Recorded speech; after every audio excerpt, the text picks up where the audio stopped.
This is the final scene from Steven Spielberg's 1993 film Schindler's List. Name? But it was actually one of the first scenes he ever shot for the film. My apologies. Stop the train! I apologize. He's here! And he did this to emotionally ground the cast and crew before diving into the film's powerful story, starting with the truth before filming the dramatization. Makes no difference to us, you understand? This one, that one. And this strategy of non-sequential shooting is something that Spielberg utilized for all of his early films. That is, until he got to 1982 and released his most personal film, E.T. the Extraterrestrial, where he decided to attempt something he had never done before. He shot every scene in the film in order, because unlike his previous films, E.T. was told from the perspective of children. Maybe you ought to call your father and tell him about it. I can't. He's in Mexico with Sally. E.T. was an exceptionally personal film for Spielberg, and since the entire thing needed to be filtered through the emotional lens of a child, he knew that in order to get every aspect of it to feel sincere, he needed his actors to do more than just act. He needed them to experience the story. E.T. phone home. And so, by filming each scene in order, he gave the kids the unique ability to experience the magic of discovering E.T. What's he doing? What's happening? And the devastation of watching him slowly degrade. E.T.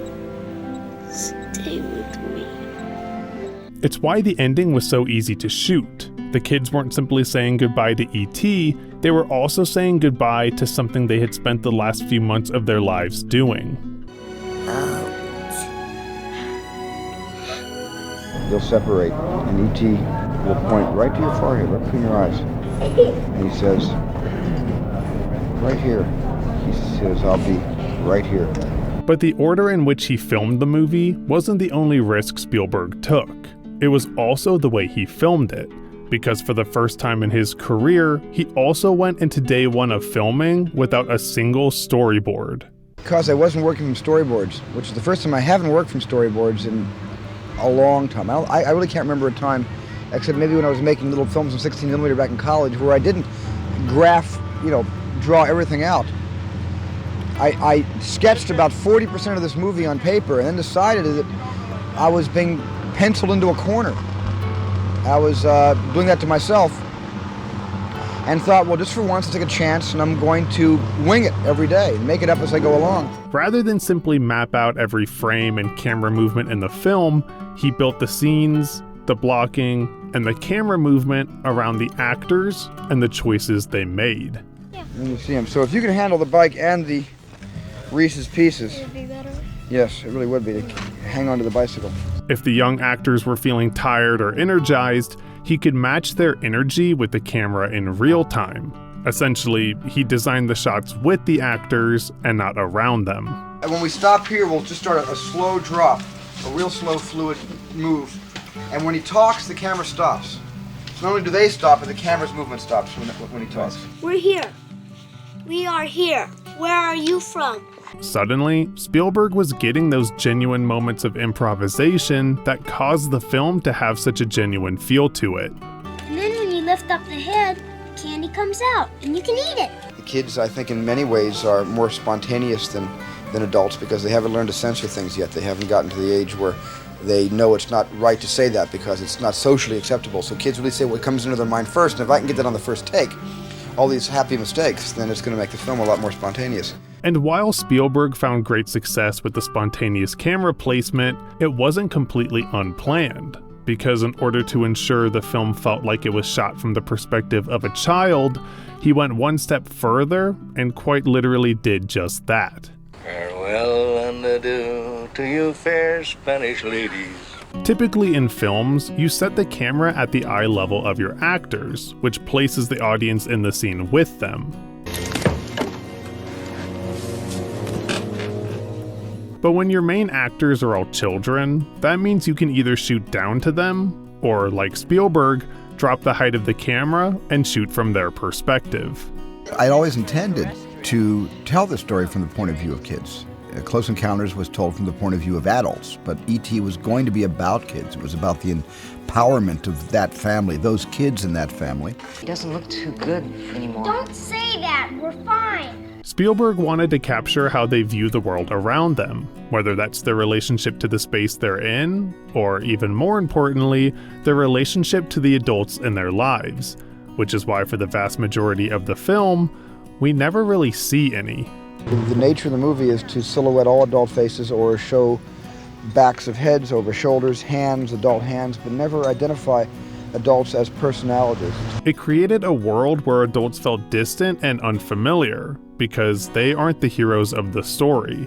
The kids are the ones with agency, and it's their emotional reality that we become a part of. E.T. E.T. It's why the only adults the film truly focuses on are the ones emotionally invested in the story. And besides Mary, it waits to do this until they require a direct impact, which is why we associate Keys by the sound of his keychain. Until the critical moment where E.T. is dying, and then for the first time we see the character of Keys. Just like to spend some time alone with him. And that's when you see the adult world starting to consume the world of children. And notice how the adults are shot at this stage in the film. The camera isn't centered on them, they're usually kept tight to the top of the frame, and it also films them in an upward angle, as though they're imposing and looming figures.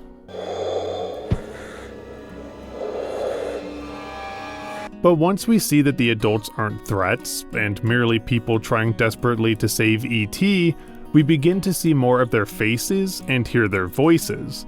And once they truly understand what the kids saw all along, the framing subtly shifts and levels out to properly focus on them.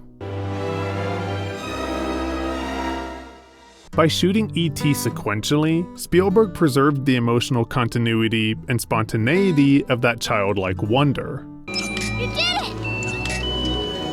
It's working! By filming the entire film from the kids' perspectives, he made E.T. more than a simple alien story, but a story about the loneliness, innocence, and more importantly, the magic of childhood itself. He's studying you, remember? He's looking like this.